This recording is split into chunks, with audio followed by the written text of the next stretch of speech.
What's up, guys? It's me, your girl, CatCorelli, and this is episode 292 of my Cat Vibe series. This time, I am painting some apricots. I have to say that apricots perhaps is my most favorite fruit of all. I really love apricots, but I also have to say that ever since I moved to the United States, I didn't eat good apricots. All the apricots that I bought here are they look very good. They're soft, but they're not tasteful at all.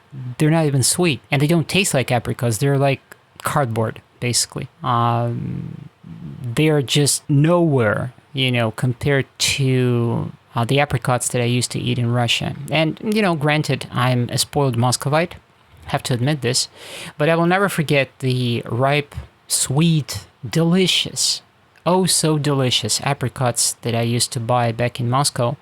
Even when I was a kid, when my mom would take me shopping to a local market or a fair, and we would buy from Armenians or Azeris, who back then used to kind of specialize in selling this kind of fruit in Moscow.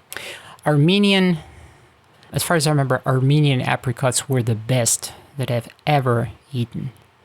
Fresh, ripe, delicious, with a prominent apricot flavor, just so delicious. As well as dried apricots as well. Again, Armenian or Azeri. Best apricots ever. And so far, I haven't eaten anything around here that would come anywhere close to that, or anywhere close to an apricot as such. I was surprised. And the first apricots that I bought here, I believe that was at Walmart, something like this, here in Kentucky, Montgomery County. They were grown in California, and they were pretty damn expensive. So I thought, well, they should be really good. And then I get back home, and I open that box, and I ate the first apricot, and I'm like, something's wrong. Where's the flavor? Where's the damn flavor? So, yeah, something's really wrong with food in the United States.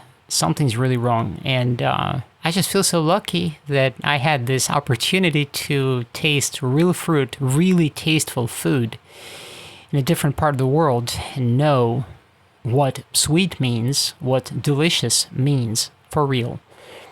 What good meat is like, what good fish is like, and fruit and veggies, what are they supposed to taste like? Something with American agriculture is very wrong, but that, I guess, is a topic for a different discussion. In this little study, I am, again, deliberately painting very thick. I just felt, when I'm painting something that has such juicy colors, I feel the need to also use broad brush strokes and a lot of paint to show texture and to make things really glow. And this study is actually called Glowing Apricots. The highlights, this is the first study in which I'm using some interesting oil paint.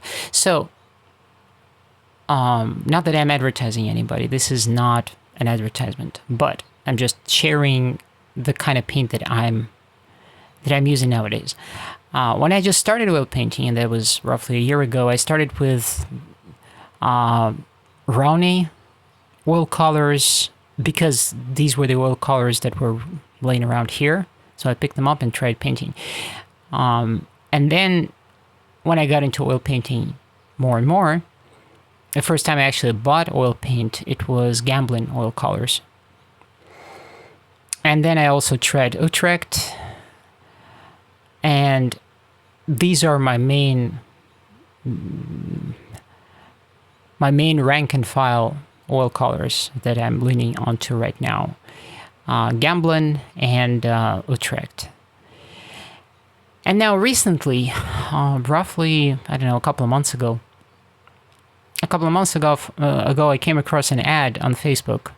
And for the first time, perhaps, in a very long while, Facebook actually showed me an ad for something useful. There's a company called Gapka. I don't know if I pronounced them right. G-A-P-K-A, Gapka. And apparently they have a neon oil paint in their store. So I just wanted to try that out and see how it's going to work and blend with regular oil paint. So for this little study, I've actually used a little bit of this neon paint in some areas, blended it in to kind of enhance this effect of glowing apricots. And I doubted that you can really see it here in the video because this is just a lamp here over my easel.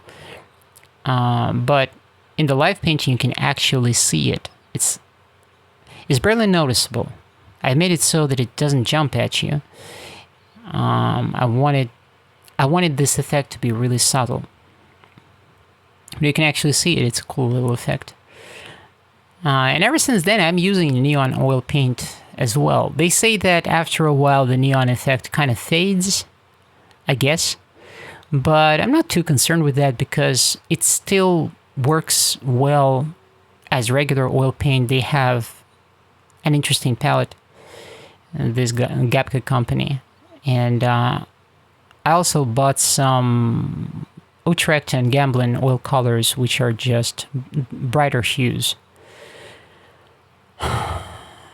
And I started using brighter colors because I think when I was starting out a year ago, I was using duller colors, both because of the oil paint that I was using and because I wasn't as expressive as I am nowadays. And nowadays I'm just using brighter colors. The values are still true. There we go. There we go. Here's the finished painting.